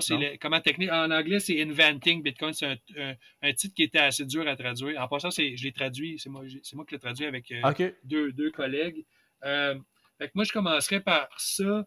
Mon livre, l'invention Bitcoin, puis oui, pour mieux comprendre la situation qu'on vit en ce moment, je recommande, il y a une équipe qui l'a traduit aussi, le prix de demain, The Price of OK. Tomorrow de Jeff Booth. C'est pas un livre complètement Bitcoin, mais ça va vous faire comprendre c'est quoi l'inflation, la déflation, c'est quoi l'avantage de Bitcoin. Dans le fond, dans le livre, il y a 2 pages sur Bitcoin, je pense, mais tout le livre vous fait comprendre pourquoi Bitcoin est utile. C'est ça qui est super intéressant. Fait que moi, c'est là que je partirais si quelqu'un s'intéresse au sujet, lire. Puis après ça, c'est s'intéresser sur Twitter par contact, puis Ouais. on vient à se faire une liste, puis on sait qui dit vrai. Tu peux démêler les bons influenceurs des moins bons, je dirais. Voilà. Donc, merci David d'être là pour cette prise 2 de Explique-moi ça. Comme dans tout bon podcast, dans les premiers, on fait des petites erreurs et c'est arrivé avec moi. Après 1 heure, on a perdu le dernier 15 minutes qui restait du podcast. Donc, on reprend aujourd'hui avec Tout à David. fait. Excellent. Avec le meilleur son. Mon micro est meilleur aujourd'hui. Exactement. Donc, la question que je t'avais posée dans le premier segment, c'est que je m'avais déjà fait dire par quelqu'un qui a eu beaucoup de succès dans le Bitcoin et les cryptos en général. Lui, il m'a dit 98% des gens ne savent pas quoi faire avec du Bitcoin ou de la crypto en général. Puis environ 2% qui savent exactement quoi faire avec. Et la première tranche de 98%, ils ont ils perdent quasiment tout, versus le 2% qui sait quoi faire avec, fait extrêmement de l'argent. Donc, je voudrais avoir ton avis sur ce statement-là qu'on m'a déjà dit. Ouais, je suis assez d'accord avec ça. Instinctivement, là, c'est une des raisons pourquoi je trade pas. Moi, je suis vraiment plus j'étudie le monde de Bitcoin. Je ne suis pas un gros investisseur. Là. Je sais pas si je me souviens pas, j'en ai parlé dans la première partie, mais les Bitcoins que je possède, c'est parce que je les ai minés pour chauffer mon sous-sol. En plus, Donc, je tu as suis pas. été payé pour chauffer ton sous-sol. Exactement, j'ai été payé pour Ouais. chauffer mon sous-sol. Puis donc, avec ces bitcoins-là que je possède, et quand je dis ces bitcoins, c'est pas parce que j'ai plusieurs bitcoins, c'est des fractions de bitcoin, on s'entend. Euh, donc, ça, je les trade pas, je les garde. Pour répondre à ta question par rapport au 98%, mais moi, je pense que je connais pas le pourcentage, évidemment, mais évidemment, quand on trade des crypto-monnaies, une des raisons pourquoi je ne le fais pas, c'est qu'il y a toujours quelqu'un de plus intelligent que nous autres, qui a plus étudié le truc, qui connaît plus ça, qui va peut-être profiter de notre naïveté et nous acheter. On va évidemment vendre au plus bas puis acheter au plus haut. Là, c'est le classique. Là, fait que moi, je ne connais pas le technical analysis, les graphiques, tout ça. Pour moi, c'est un peu ça s'apparente un petit peu à de l'astrologie. Là, je comprends que ça marche. Il y a des gens, ça suit des cycles, puis il y a des gens qui sont capables de prévoir un peu le prix, mais ça ne marche pas tout le temps. Évidemment, des fois, la courbe apprend une différente tangente qui était Il y a prévue. beaucoup de gambling là-dedans. Ouais, c'est du gambling. D'après ma perception à moi, il y a Ouais. beaucoup de gambling. Ouais. Oui, il y a des indicateurs, mais voilà. tu peux pas te fier à 100% sur les indicateurs qu'il y a. Ben non, tu as dit, bon, moi, c'est des indicateurs. Moi, je connais rien là-dedans, ça m'intéresse pas, puis je suis assez d'accord avec toi sur le concept que, le concept que je terminerais pour répondre à ta question, c'est vraiment qu'il faut toujours penser que dans un trade, il y a toujours deux côtés. Puis si tu as gagné, c'est parce que quelqu'un a perdu d'un sens. Donc, tu sais, c'est pas un jugement moral, j'ai rien contre ça, mais c'est ça, il faut le garder en tête que quelqu'un qui a fait. Avec Bitcoin, c'est une chose parce qu'avec Bitcoin, on voit la tendance logarithmique, là, fait que ça monte jusqu'à maintenant. Là, ça a baissé pas mal ces derniers temps. C'est la première fois qu'on retombe en dessous d'un sommet sans précédent avant. Mais bon, la tendance, elle monte. Mais dans les autres crypto-monnaies, là, ça fait tout le temps ça de même, ça de même. Puis après ça vaut plus rien. Fait que tu sais, ceux qui ont vendu. C'est ça. Ceux qui ont vendu en haut, là, la personne qui l'a acheté, là, mettons, je sais pas, mais le token, elle l'a acheté à 100$, puis la star, il vaut 2$, ben, il y a quelqu'un qui a fait 100$, puis quelqu'un qui a perdu 98$. Moi, c'est comme ça que je vois ça. Fait que je suis pas un fan du trading. Si un jour tu veux interviewer quelqu'un qui fait du trading, il y en a sûrement plein à apprendre puis plein à dire, mais moi, je suis assez d'accord avec ton affirmation. Toi, c'est plus le fonctionnement du Bitcoin qui t'intéresse. Ou puis le côté monétaire. Moi, c'est l'histoire de la monnaie, l'histoire des monnaies de réserve, tout ça. L'aspect que ça enlève tout l'aspect d'augmentation de la masse monétaire. Ça, c'est tout ça qui m'intéresse. Le trading, ça ne m'intéresse pas. Et l'affirmation que tu as dit au début qu'il y a 98% du monde qui vont remplir les poches de 2%. Je suis assez d'accord avec ça. Fait que voilà. Une autre question que j'ai. Est-ce que tu vois le Bitcoin complémentaire au fiat, le dollar qu'on a là présentement, ou tu le vois comme peut-être dans 15, 20, 30 ans, comme totalement un remplaçant du dollar canadien ou US qu'on a? Ben, ça a le potentiel, c'est sûr. Ça pourrait remplacer, ça pourrait devenir un étalon mondial comme l'or l'était. Ceux qui pensent que c'est un peu farfelu, là, dites-vous qu'avant qu'on ait les fiat, les monnaies d'État, il y avait un étalon, c'était l'étalon or. Toutes les monnaies, que ce soit le franc suisse, le franc français, la livre sterling, c'était pas les monnaies d'État qui étaient l'étalon, c'était l'or qui était en dessous. Chaque monnaie était un poids en or, littéralement. Les taux de change, l'origine des taux de change, mettons, ça prenait 4 francs de faire une pièce, mettons, dans le temps, là, on pensait à ça. Ben, tout ça, c'était basé sur juste le nombre de grammes d'or que ça représentait historiquement. C'est de là qu'on vient, c'est de là que vient la monnaie. Et aujourd'hui, tout ça, cette mentalité-là est perdue. On n'a plus cette idée-là. Et là, les gens vont dire, ben, on ne pourrait pas avoir Bitcoin comme étalon, puis là, ils vont avoir plein de raisons, mais dans les faits, ça se pourrait. Bon, je ne sais pas si ça va arriver, mais ça serait très possible d'avoir Bitcoin. Là, ceux qui vont dire, oui, mais il n'y a pas assez de Bitcoin, ben d'un, ça se divise par 100 millions par Bitcoin, puis qu'il y en Mhm. aurait assez. Il y a assez d'unités. Après ça, c'est pas assez vite. Oui, mais ça ne va pas se faire sur le réseau Bitcoin, là, ça va se faire sur des couches au-dessus, comme Lightning Network, des couches, il va y avoir des couches de niveau 2, des couches de niveau 3. Un peu comme Visa est une couche par-dessus le système bancaire. Quand vous achetez un paquet de gomme au dépanneur là, avec votre carte Ouais. guichet, là, votre carte de crédit, pardon, c'est pas un échange entre le compte du détaillant puis votre compte de banque. Là. Il y a un paquet de couches entre, puis ça se fait un settlement à la fin de la semaine. Puis, c'est C'est pas, une pas un, avance, dans le fond. ben, la pièce, ça ne se transfère pas de votre compte au compte du. OK. Ça se fait par settlement. C'est des gross settlements, en tout cas. Et c'est un peu pareil dans Bitcoin. On pourrait faire des couches au-dessus. Puis, donc, oui, ça pourrait très bien le faire. Bon, mais après ça, l'autre partie de la question, c'est est-ce que ça peut être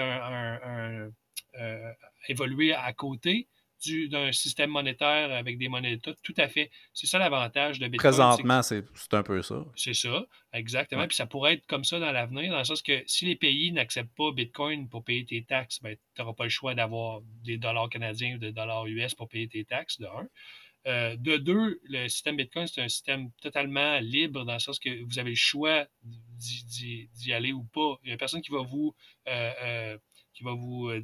donner l'ordre d'acheter du Bitcoin ou quoi que ce soit. Donc, les gens pourront, s'ils trouvent que le système Bitcoin a des avantages, ils pourront carrément en acheter, participer au réseau Bitcoin.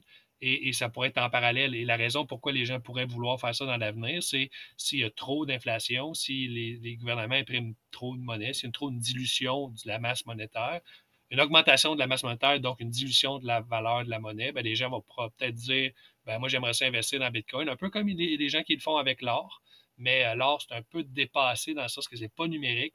Puis, souvent, ce que les gens achètent, c'est du paper gold, c'est même pas de l'or, c'est juste un claim sur de l'or. Tandis qu'avec Bitcoin, quand vous les avez chez vous, vos bitcoins sur votre clé, ben, c'est des vrais bitcoins, c'est pas un claim sur des bitcoins.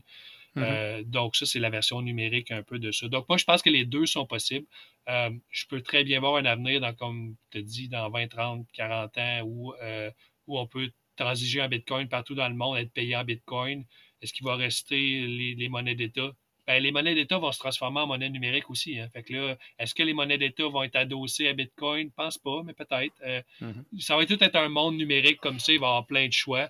Donc, Bitcoin peut remplacer la monnaie d'État, à mon avis, selon mes recherches, et il peut tout à fait évoluer à côté. Ça va dépendre de la sorte d'avenir que les gouvernements vont décider qu'on va avoir, surtout avec la compétition. Et le dernier point là-dessus, les CBDC, c'est les monnaies de banque centrale, les monnaies numériques de banque Ouais. centrale qui s'en viennent. Ça va être un objet de surveillance incroyable.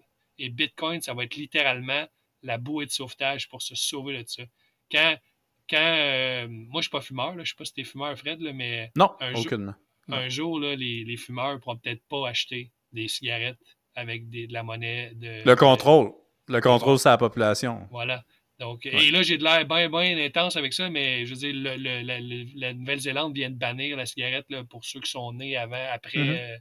Bon, fait que ça, les gouvernements le font. Là. Fait qu'à un moment donné, peut-être qu'ils vont dire ça coûte cher, les fumeurs au système de santé. On pourrait les empêcher d'acheter des cigarettes avec la monnaie de banque Ben, c'est centrale. un Ils vont, peu ce qui arrive en Chine avec WeChat, un peu avec les même genre portefeuilles d'affaires. électroniques. Donc, moi, C'est un peu. je prédis que dans le futur, les fumeurs qui ne pourront pas arrêter de fumer pour X raisons, ils vont acheter des cigarettes avec du Bitcoin. C'est garanti. Voilà. Fait que je Ça va terminerai devenir avec ça. comme la monnaie de contrebande un peu Voilà. la plus libre, là, dans le fond. Monnaie libre. Ouais. Ouais. Puis Est-ce là, on que a donné l'exemple de la cigarette, mais tu peux imaginer tout à fait plein d'autres l'alcool, tout. exemples. Voilà. Exactement. Ben, il y a même en Chine que si tu n'accumules pas assez de points sociaux, les points sociaux, ben, tu es bloqué à pas faire de voyage. Je Euh, pense, Fred, que l'angle, c'est pas plus est-ce que ça va remplacer les monnaies d'État, c'est est-ce qu'on va s'en servir comme une alternative. À tout le moins, c'est ça qui va arriver. Parce que si les monnaies de banque centrale arrivent, ça va être toute une situation de c'est ça, de surveillance, littéralement. Voilà. OK. Comme 1984, tu sais, Ouais. le livre. Voilà. Je le connais pas. Ah non? malheureusement. Non, non, George Non, Orwell. Ouais, j'avais juste 2 ans, fait que je pouvais pas. Ah oui. Non, non, mais ça a été écrit bien, bien avant. En fait, c'est un livre assez vieux que je pense, mettons, les années 50, puis il décrivait OK. un monde de surveillance totale en En 1984. 1984. Ouais, OK. et tu sais, Big Brother is watching you, ça vient de là. OK. Fait que c'est OK. Intéressant. ça. Quand on parle de société de surveillance, on fait toujours référence au livre de 1984. Fait que voilà. Parfait. Est-ce que tu es au courant un peu je crois que le pays, c'est Salvador, que le président est très, très, très Bitcoin. Tu sais, j'ai pas les connaissances vraiment, mais j'ai comme l'impression que lui, il s'en va vers là totalement, Ouais, vers ben, le Bitcoin il a pour le déclaré gouvernement. cours légal, tout ça. Fait que oui, il y a un pays en ce moment que sa monnaie cours légal, c'est le Bitcoin. C'est un pays dollarisé, donc c'est un pays qui n'avait pas sa propre monnaie. Ils ont abandonné, j'en ai un OK, ils billet n'avaient pas justement. leur propre monnaie. Ben, ils OK. l'avaient avant, mais ils l'ont abandonné en 1993. En fait, en 1993, ils ont PEG, qui ont dit leur monnaie avec le dollar US, puis après ça, ils ont abandonné leur monnaie pour juste avoir du dollar US. Puis, donc là, dans ce pays-là, la monnaie légale, c'est le dollar US et le Bitcoin. Tu as le choix entre les deux. Puis, OK. la population, là, il y en a qui s'en servent pas de Bitcoin, il y en a que c'est juste des dollars US. Par contre, ceux qui n'ont pas de compte de banque, ben Bitcoin, c'est super pratique. Parce qu'ils n'ont pas besoin OK. d'avoir de compte de banque, ils peuvent l'avoir sur leur téléphone. Mais là, c'est évidemment, le Bitcoin a perdu de la valeur. Fait que, si Mhm. ceux qui avaient de l'épargne en Bitcoin sur leur application, ça a perdu de la valeur en dollars US, mais selon les cycles, puis avec la stabilisation éventuellement, mettons dans 4 ans, j'ai l'impression qu'ils vont être gagnants, à mon avis, contrairement au dollar US, que ils sont influencés par l'impression monétaire qu'il va y avoir aux États-Unis, puis l'inflation. L'inflation du dollar US, les États-Unis, ça les affecte. Puis en plus, ils n'ont pas les bénéfices, parce que quand le gouvernement américain fait des dépenses budgétaires, ils ne le font pas au El Salvador, ils le font chez eux. Ouais, Ils n'ont même pas les exact. retombées un peu de l'impression monétaire. Fait que c'est un peu ça le. Sauf que ça fait une monnaie, le dollar US, c'est une monnaie bien plus stable que des monnaies faibles que dans plusieurs pays. Exact. Fait que c'est intéressant quand même, le Surtout dollar les US. pays autour d'eux, c'est pas aussi stable monétairement. Tout à fait, tout à fait. Fait qu'il y a des avantages à se dollariser, mais le désavantage étant qu'il peut y avoir une pénurie de billets littéralement, parce que tu peux manquer de billets physiques dans ton pays quand tu ne peux pas en imprimer, puis tu subis de facto l'impression monétaire des États-Unis. Mais ça, on remarque que même tous les pays du monde le subissent puisque leur monnaie est toute adossée.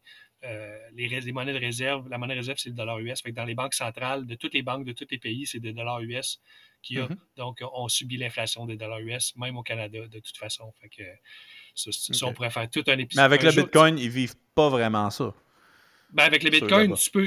tu as un problème avec le prix. Quand le prix baisse, tu perds de la puissance, Mhm. du pouvoir d'achat. Sauf que au moins, tu n'es pas dévalué. Quand tu possèdes, mettons, un Bitcoin, on ne peut pas te diluer. On ne peut pas, après ça, créer 3-4 Bitcoins puis diluer la valeur de ton Exact. Bitcoin. C'est ça la nuance. Fait que, faut vraiment différencier l'inflation des prix puis l'inflation monétaire. C'est deux concepts qui sont différents, mais qui sont liés parce que quand il y a l'inflation des prix ne peut pas vraiment arriver dans un monde où il n'y a pas d'inflation, d'impression monétaire, d'inflation monétaire, parce que si les prix montent, puis il n'y a pas plus de monnaie, ben, il y a un autre prix qui va payer pour. En fait, l'inflation, je fais ça bien, je te résume ça. L'inflation, c'est l'augmentation généralisée des prix. Tu ne peux Ouais. pas avoir une inflation. C'est ce qu'on vit présentement. C'est Là. ça. Tu ne peux pas avoir une augmentation généralisée des prix sans impression monétaire. Parce que sinon, Mhm. si tu as une montée des prix d'un côté, ben, il y a quelque chose d'autre qui va valoir, que tu n'auras pas d'argent pour acheter, fait que le prix va baisser, ça va. C'est des vases, pas des vases communicants, là, mais ça me permettra pas la montée des prix globale. Quand tu as une montée des prix globale, c'est nécessairement eu que tu as plus d'argent dans le système. Parce que là, tout le monde a plus Mhm. d'argent, puis là, tout le monde achète plus de tout, puis là, les prix montent de Fait que manière ton 20 généralisée. que tu as en vaut peut-être 18 maintenant. Exactement, parce que tout le monde Mhm. a eu trop d'argent, puis là, les prix montent. Et là, je ne suis pas en train de dire que la cause de la montée des prix, c'est l'inflation, c'est l'impression monétaire. La cause, ça peut être toutes sortes d'affaires, ça peut être la COVID, ça peut être voyons, la chaîne d'approvisionnement, ça peut être la guerre, ça peut être le prix Mhm. de l'essence. Tout ça cause une montée des prix. Sauf que quand tu as une montée des prix généralisée, La seule façon que c'est possible, c'est si tu as eu bien de l'argent qui était mis dans le système. Fait que là, tout le monde Mais peut c'est monter ce qui ses est prix. Puis arrivé là, c'est aussi. ça. Fait que c'est un mix de Mhm. tout ça qui fait que. Mais s'il n'y avait pas eu d'impression monétaire, ben, les gens n'auraient pas eu les liquidités pour faire monter les prix. Il y a des prix qui auraient monté, mais il y a des choses qui auraient baissé parce que les gens n'auraient pas eu assez d'argent. Bon, tout ça est un peu technique, mais c'est juste pour vous dire que Ouais. l'augmentation de la masse monétaire, c'est de l'inflation monétaire, donc, et l'inflation des prix, c'est l'augmentation généralisée. Les deux sont différents, mais liés. Voilà. Exact. C'est bon. Un dans l'autre. Oui. On va aller avec des petites questions en rafale pour terminer. Ouais. Parfait.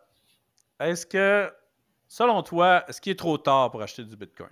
Il n'est jamais trop tard pour acheter du Bitcoin parce que le but du Bitcoin, c'est pas d'en acheter à 10$ puis de le vendre à 100 000 $. Je pense qu'on en a parlé dans la première partie. Si tu as acheté du Bitcoin à 10$, tu ne le garderas pas jusqu'à 100 000. Tu vas l'avoir vendu à 100 ou à 1000. Ça, on s'en était parlé. Mhm. C'est jamais trop tard dans ce que le but de Bitcoin, c'est pas de devenir riche. Le but de Bitcoin, c'est d'épargner dans une monnaie que tu peux pas diluer pour les raisons qu'on vient de décrire au niveau de l'augmentation de la masse monétaire. Il n'y a pas un gouvernement qui peut dire « Ah non, on a un gros problème, il faut imprimer plein de monnaie pour régler notre gros problème, puis on va tout dévaluer votre épargne. » Avec Bitcoin, ça n'existe pas. Le seul risque, c'est la variation de prix. Et je pense que ça fait partie d'une de tes questions. Je vais enchaîner là-dessus. Pourquoi Bitcoin, le prix de Bitcoin est si volatile? C'est très simple. C'est parce qu'on ne peut pas ajuster l'offre. Toutes les commodités de la Terre, quand il y a plus de demandes, l'offre augmente. Il y a plus de production, on en produit OK. plus, l'offre va augmenter. Bitcoin, l'offre est fixe. Il change aux 4 ans, il diminue aux 4 ans. Et donc, quand il y a plus de demandes pour Bitcoin, on ne peut pas ajuster l'offre de nouveaux Bitcoin, en fait. Donc, l'offre de nouveaux Bitcoin reste fixe. Fait que quand il y a plus de demandes, le prix monte. Puis quand il y a moins de demandes, ben, on ne peut pas ajuster la production à la baisse. Donc, le prix baisse. C'est tout simplement ça. C'est parce OK. que c'est un marché pur. Donc, c'est un défaut pour, évidemment, si tu veux t'en servir comme monnaie, parce que tu te dis, j'ai été payé cette semaine, puis la semaine d'après, il vaut la moitié, puis j'ai perdu la moitié de ma paye, Mhm. littéralement. C'est vrai, c'est un défaut pour ça, mais c'est pas un défaut dans la vraie vie, ça veut juste dire que personne ne le contrôle. Et là, il vaut 300 milliards, le marché de Bitcoin. L'or, par exemple, c'est 11 000 milliards, donc 11 trillions en anglais. Là.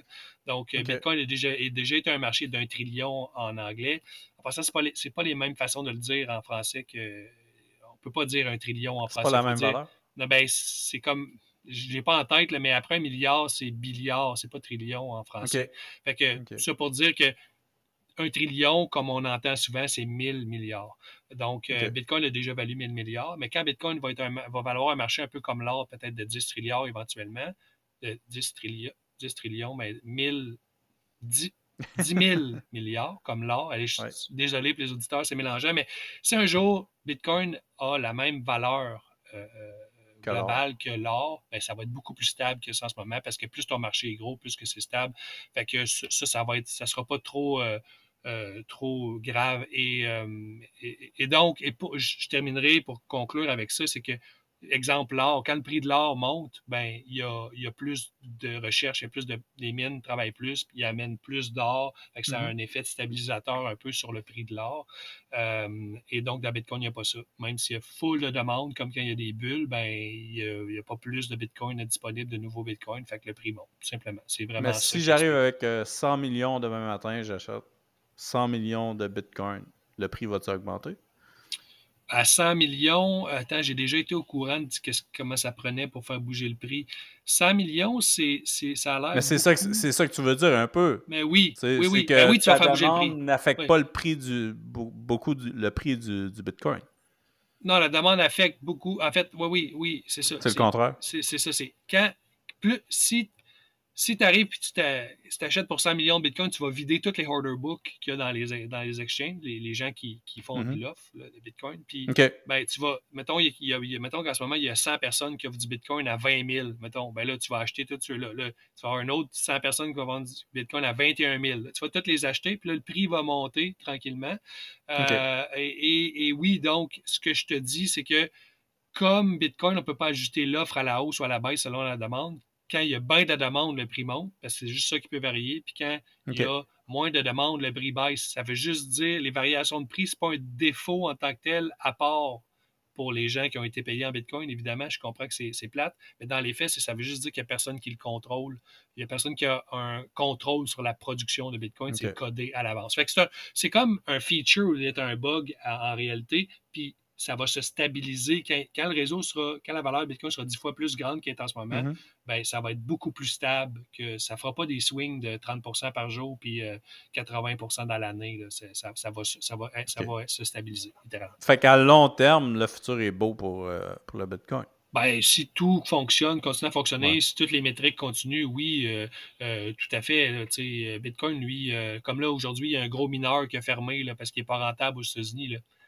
Bitcoin, ça ne le dérange pas. Là. Il y en a plein d'autres OK. mineurs. C'est pas Ça donne de la place à à d'autres, dans le d'autres. fond? Ça va être plus OK. rentable miner pour les autres. Bitcoin, il s'en fout de toutes ces affaires-là. Bitcoin, il s'en fout que le prix a passé de 60 000 à 17 000. Lui, il continue, puis dans 4 OK. ans, peut-être qu'il va valoir 100 000, je sais pas. Fait que, voilà. On l'espère. On l'espère. Que, est-ce que, dans le fond, on a répondu un peu là, pourquoi que le Bitcoin était volatile? Ouais, c'est ça. Je Euh, t'ai répondu à ta question avant que tu la poses. ouais, c'est ça. Tu m'as devancé. Ouais. Une autre question. Est-ce qu'on peut acheter ou vendre du Bitcoin en tout temps? Y a-tu des restrictions qui peut être imposées soit par les plateformes qu'on utilise ou le système en général? Y a-tu Ouais. Ouais, ben, ou qu'on exemple. est totalement libre Ouais. à 100%? Ben, t'as une bonne intuition, là, genre il y a des limites journalières, là, genre au guichet Bitcoin, là, tu peux pas, c'est pas plus que 10 000 de l'achat, puis je sais pas moi, 5 000 par jour, là, il y a des OK. lois pour ça sur les guichets.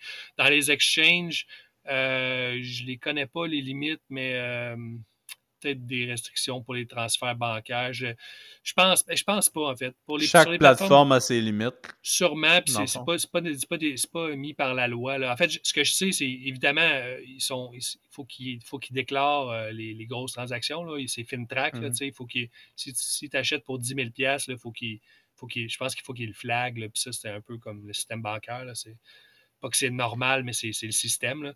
Fait que oui, tu peux acheter du Bitcoin n'importe quand dans un exchange. Tu fais un virement, puis Mhm. bingo, ils vont transférer des Bitcoins. Puis tu peux le faire en paire à paire. Tu sais, mettons, je sais pas, toi, tu voulais m'acheter 100 pièces de Bitcoin. Là, tu peux me faire un transfert Interact de 100 pièces, puis moi, je vais t'envoyer 100 pièces de Bitcoin. Fait que tu peux faire ça n'importe quand. Il n'y a Ça, pas c'est de... de ton trésor à une autre adresse Ouais, directe, c'est ça? une de mes adresses, puis là, je t'envoie ça à ton adresse à toi. Ça prend, c'est super rapide, là. Mettons, à Là, faire, ça prend. dans ce cas-là, il n'y a pas de, il y a pas de limite. Non. Je peux te transférer le nombre de Bitcoin que je Ouais, veux. mais c'est toi, faut que tu me fasses un transfert Interact. Ou si, mettons, tu veux le faire sketchy, tu sais, tu arrives avec ta valise avec 100 000 puis tu déposes ça sur mon bureau, puis là, je les OK. compte, puis là, je t'envoie 100 000 de Bitcoin. Tu sais, en fait, dans le Bitcoin, on n'est pas limité du tout. Je peux t'envoyer 1 milliard de dollars à une transaction, il n'y a aucun problème. C'est plus de l'autre côté, c'est du côté du monnaie fiat que c'est compliqué de bouger 1 milliard de dollars. Là, tu Mais sais, si tu le gardes en Bitcoin de l'autre côté, t'es correct aussi. je peux t'envoyer. Ben, ouais, mais là, rendu là, il faudrait que tu m'échanges ça contre un bien. Parce que là, tu vas pas m'échanger 1 milliard de Bitcoin Ouais, contre un tu milliard pourrais de pas me faire Bitcoin. un don, c'est ça? Oui, je pourrais te faire un don d'1 milliard de Bitcoin. OK, Oui. Je ne parfait. l'ai pas, là, je ne l'ai évidemment pas. Mais oui, mais en fait, c'est juste pour te dire qu'une transaction de Bitcoin, ça peut être. Tu peux littéralement faire une transaction de 1 million de Bitcoin, pas 1 million de dollars. Là, 1 OK. million de Bitcoin fois 17 000, tu Fait que comprends tu la peux acheter valeur? une Ferrari, pas de problème, tu payes Exactement. 250 000 de valeur Je te de donne l'anecdote. dollars en Bitcoin, Je puis te ça donne fonctionne. l'anecdote intéressante pour ça, c'est si tu achètes une Ferrari en Bitcoin, tu vas attendre une couple d'heures avant de partir avec. Parce que une transaction Bitcoin, ça se confirme en plusieurs blocs. OK? Puis OK. techniquement, ça serait possible d'attaquer. Si, mettons, tu fais la transaction, puis le gars qui t'a avant, il attend pas que ça soit écrit dans un bloc. Il pourrait envoyer une autre transaction toi, tu payes, tu pourrais envoyer une autre transaction, payer plus de frais, puis la faire renvoyer à ton wallet dans le bloc, s'il n'est pas mis dans un bloc. OK. Fait que si le gars, il te vend la ferry, puis il attend pas le 10 minutes, mettons, en moyenne, puis que ça se mette dans un bloc, tu pourrais te renvoyer à toi-même la transaction. Puis ça, c'est pas un bug, c'est pas une Comme faille. un chargeback un peu. Ben, même, en fait, non, il n'y a pas de chargeback Moins. dans Bitcoin, mais Non. c'est juste que la transaction, tu la vois, ça va être marqué incoming, genre, mais elle n'est pas confirmée. Fait que tant qu'elle n'est pas confirmée, tu pourrais la renvoyer avec des frais puis te la renvoyer à toi. Fait que ça, c'est la première affaire. Puis en plus, si la valeur est assez haute, tu pourrais techniquement, si tu as assez de mineurs, envoyer une genre d'attaque, OK? Puis d'attraper le prochain bloc, puis d'écrire le prochain bloc toi-même, puis au lieu de prendre la transaction que tu as envoyée au vendeur, tu peux l'envoyer à toi-même, ta transaction.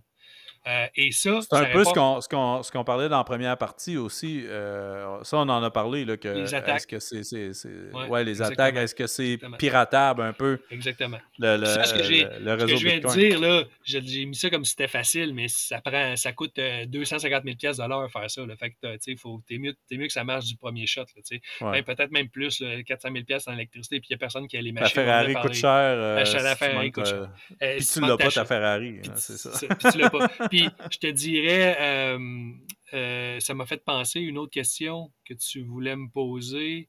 Zut, je l'ai manqué. Tu m'as dit. Euh, C'est quoi l'autre question que tu allais me poser? euh, Ça m'a fait penser à ça. On a parlé.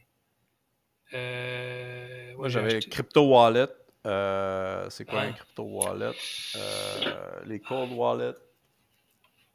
Excuse-moi, parce que j'ai eu un flash parce qu'on a parlé tantôt de cette question-là. Coudonc, je voulais De juste se dire. faire voler du Bitcoin? Oui, c'est ça, merci, t'es fort. Exact. Merci, Fred, Ouais. c'est ça. Est-ce qu'on Donc, peut se faire voler des Bitcoins? exactement. Ben non, en fait, ce que je viens de décrire, c'est pas un vol, le Bitcoin. Hein. C'est tes Bitcoins à toi que tu envoies, OK? Puis là, c'est le vendeur qui se fait avoir parce que le gars qui reçoit, parce que toi, tu prends tes propres Bitcoins que tu as envoyé une transaction, puis tu reroutes la transaction ailleurs. Fait que c'est tes Bitcoins, tu fais juste les rerouter. Fait que OK. c'est pas comme si tu avais volé des Bitcoins à quelqu'un, c'est tes Bitcoins que tu voulais envoyer à Monsieur X, puis à la place, tu les renvoies à toi-même. Bon, fait que c'est pas que tu as volé les bitcoins de l'autre, il les a jamais reçus. Ça, c'est la première affaire. Est-ce qu'on peut voler des bitcoins? On pourrait. La seule façon de voler des bitcoins, c'est avec un ordinateur quantique de casser les clés, de casser la cryptographie des clés. Ça, c'est pas fait encore. Puis la journée que ça sera Ça s'est fait, jamais fait? non, mais ça va se faire. Dès qu'on a un ordinateur quantique assez fort, ça va se faire. J'ai fait toute une vidéo Est-ce que tu là-dessus peux avec. expliquer c'est quoi un Oui, ordinateur un ordinateur quantique? quantique, rapidement, c'est un ordinateur qui est capable de faire un algorithme très précis, qui est capable de casser la cryptographie standard qu'on a en ce moment. Fait que ça ne casserait pas juste Bitcoin, ça casserait la cryptographie de tout. Okay? Tout ce OK. qui est clé privée, publique, privée, ça casserait ça. Et donc, on serait capable, à partir d'une clé publique, de trouver la clé privée. Fait qu'on serait capable d'aller voler les bitcoins de Satoshi Nakamoto, les 1 million de bitcoins qu'il possède. OK. Comme lui, on connaît sa clé publique, parce que dans le temps, on communiquait comme ça, on pourrait voler ces bitcoins avec l'ordinateur quantique. C'est pas encore fait en ordinateur quantique. Donc, On sait que, l'ordinateur trouverait les 24 mots genre, exactement. de ton C'est ça. Bitcoin. À partir de la clé privée. Et là, pourquoi c'est pas inquiétant, c'est que de un, c'est que c'est prouvé qu'on pourrait le faire si on avait l'ordinateur quantique, ça, il n'y a pas de problème, mais on ne l'a pas parce que le faire de la grosseur que ça prend, c'est pas encore fait. De deux, en ce moment, on n'utilise plus des clés publiques, on utilise des adresses. Tu ne peux pas trouver la clé privée à partir d'une adresse. Fait que tous ceux qui ont utilisé des adresses et qui ne les réutilisent pas, ça va, on est protégé. Puis sinon, ben, tout ce qu'il faut faire, c'est quand on va savoir que ça s'en vient, on aura juste à transférer nos bitcoins d'une clé privée qui est cassable vers une clé privée qui n'est pas cassable. Parce que rendu là, on va faire des algorithmes qui sont résistants à l'ordinateur quantique. Puis tu as juste à bouger tes jetons. Tu fais une transaction vers la nouvelle adresse qui est protégée par en fait, c'est juste la cryptographie qu'on va changer. On va faire un autre système. Puis ça, ben, on peut l'en ajouter n'importe quand dans Bitcoin. On vient d'en rajouter avec Schnorr, l'objet de Taproot. Il y avait un nouveau système de signature qui n'est pas Quantic Proof, c'est juste qu'on a mis un système différent, juste pour vous dire qu'on peut changer le système de cryptographie n'importe quand. Ça brise pas le protocole. En gros, fait que ça serait la seule façon. Mais sinon, voler des bitcoins, la seule façon de le faire, c'est en volant la clé privée. Fait que si moi je vais chez vous, Fred, puis je trouve tes mots, ben, je vais pouvoir te voler tes bitcoins. Tout à fait. Mais est-ce qu'on peut découvrir ce que je pourrais trouver par hasard ta clé privée, Fred? Non, parce qu'il y a autant de clés privées possibles que de nombre d'atomes dans l'univers. Fait que si tu réfléchis un peu à ce que ça veut dire, ça voudrait dire que juste pour storer toutes les clés possibles, on n'aurait pas assez d'univers. Parce qu'une clé, c'est 256 bits. Fait que si on met un bit par atome, puis il y a autant de possibilités que d'atomes dans l'univers, ça te prendrait 256 atomes par possibilité. Ben là, on est fait parce que ça prendrait 256 univers. Fait qu'il n'y a pas de façon de les storer ou de les tester. Fait qu'il n'y a aucune chance. C'est comme si moi, je choisirais cet atome-là, ici, puis toi, tu choisirais un autre atome à l'autre bout de la galaxie, et il n'y a pas de chance qu'on ait une collision. Là, tu pourrais toute ta vie générer des clés, tu n'aurais jamais de collision. Puis pour toutes les générer, on n'aurait pas assez de soleil et d'énergie dans l'univers pour le faire avec les ordinateurs actuels. Fait que tout ça est très, très sécuritaire. Il n'y a aucun danger que tu tombes sur la clé de quelqu'un d'autre. Ça se peut pas. Somme toute, le Bitcoin est sécuritaire. C'est sécuritaire à ce niveau-là. Parfait. Merci beaucoup, David. C'était très intéressant. J'en ai beaucoup appris avec toi. Puis j'espère qu'on va s'en reparler prochainement. Super. Plein d'autres sujets parce que j'ai découvert en toi là, que tu connaissais beaucoup de choses, tout ce qui était par rapport à la monnaie, tout ça. Donc, ce serait très intéressant plus tard d'en discuter plus longuement avec toi. Imagine-toi pas, j'ai beaucoup de passion. Parfait, c'est bon. Super. Merci beaucoup, David. Longue vie, explique-moi ça, Fred. Go. Merci. All right.